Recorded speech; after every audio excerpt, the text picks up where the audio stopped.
So let's talk about what's included with the RockWave Pro. So number one, you get this case. This case holds all the stuff that's on the table and it fits and organizes it nicely. First thing that you want to remember is if ever you forget what I'm talking about, you can always look right into the manual. Biggest thing that you get is this RockWave Pro instrument itself. It has a cover when you first get it. Take that off. You'll have another cover on this area where you would stick the head. You would take that one off as well. I don't have it on here right now.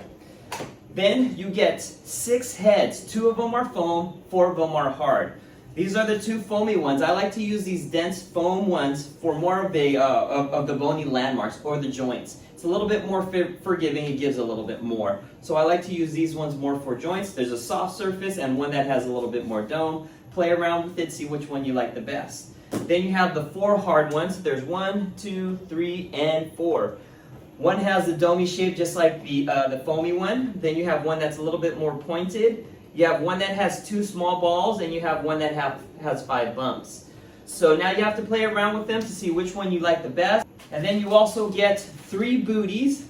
They are hygienic and they are washable. So you can just throw it in the laundry if you don't want to clean the surfaces of these or if you share it.